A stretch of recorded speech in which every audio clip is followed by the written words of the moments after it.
दोस्तों, मंदोदरी रावण के शव पर विलाप करती हुई आगे बोली, आपने तीनों लोकों की संपत्ति का उपभोग किया और त्रिलोकी के प्राणियों को महान उद्वेग में डाल दिया था।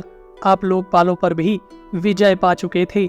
आपने कैलाश पर्वत के साथ ही भगवान शंकर को भी उठा लिया था तथा बड़े बड़े अभिमानी वीरों को युद्ध में बंदी बनाकर अपने पराक्रम को प्रकट किया था।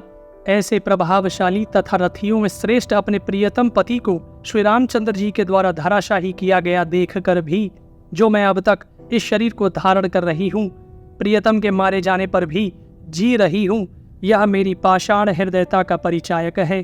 जब लक्ष्मण ने युद्ध में मेरे बेटे इंद्रजीत को मारा था, उस समय मुझे गहरा आघात पहुंचा था और आज आपका वध होने से तो मैं मार ही डाली गई। वीर, मैं वही रानी मंदोदरी हूँ, किंतु आज दूसरी स्त्री के समान हो गई हूँ। आपके अंतःपुर में देवी सीता से भी अधिक सुंदर रूप वाली दूसरी युवतियां हैं, परंतु आप काम के वशीभूत हो, इस बात को समझ नहीं पाते थे। मिथिलेश कुमारी देवी सीता ना तो कुल में, ना रूप में, ना अन्य गुणों में ही मुझसे बढ़कर हैं। वे मेरे बराबर भी नहीं हैं, परंतु आप मोहवश इस बात की ओर नहीं ध्यान देते थे। देवी सीता अब श्री राम के साथ विहार करेंगी, परंतु मेरा पुण्य बहुत थोड़ा था, इसलिए वह शीघ्र समाप्त हो गया और मैं शोक के घोर समुद्र में गिर पड़ी। राजन, आपने बहुत सी कुल ललनाओं को, जो गुरुजनों की सेवा में लगी रहने वाली धर्मपरायण तथा पतिव्रता थी, विधवा बनाया और उनका अपमान किया था। अतः उस समय उन्होंने शोक से संतप्त होकर आपको शाप दे दिया था। उसी का यह फल है कि आपको शत्रु एवं मृत्यु के अधीन होना पड़ा है। महाराज, पतिव्रताओं के आंसू इस पृथ्वी पर व्यर्थ नहीं गिरते, यह कहावत आपके ऊपर प्रायः ठीक ठीक घटी है।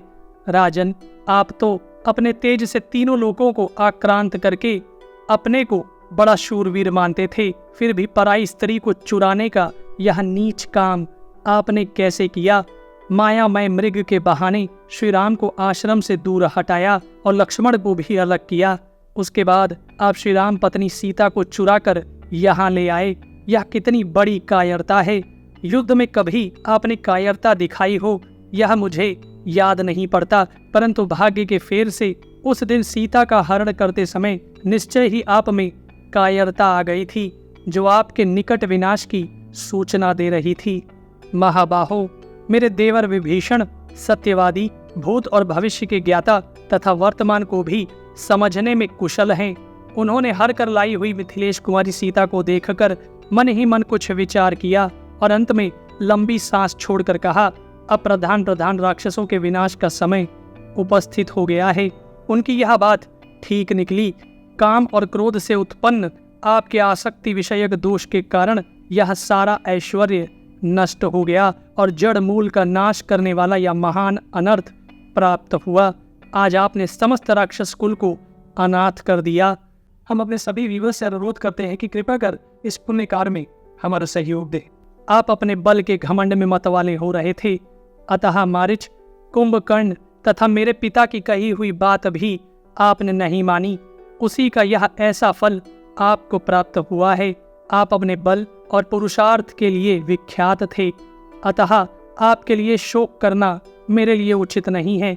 तथापि स्त्री स्वभाव के कारण मेरे हृदय में दीनता आ गई है। आप अपना पुण्य और पाप साथ लेकर अपनी विरोचित गति को प्राप्त हुए हैं। आपके विनाश से मैं महान दुख में पड़ गई हूँ, इसलिए बारंबार अपने ही लिए शोक करती हूँ। इस प्रकार विलाप करती हुई मंदोदरी के नेत्रों में आंसू भर आए। मंदोदरी रोती रोती सहसा मूर्छित हो गई और उसी अवस्था में रावण की छाती पर गिर पड़ी।